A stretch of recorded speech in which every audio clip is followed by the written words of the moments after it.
Ang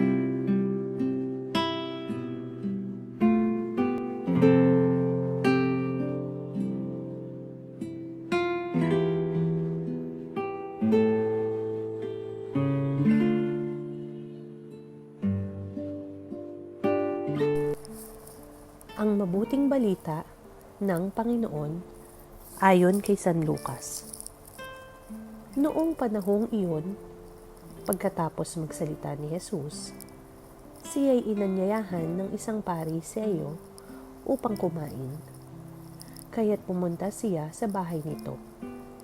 Pagdulog sa hapag, nagtaka ang pariseyo nang makita niyang kumain si Jesus nang hindi muna naghugas ng kamay.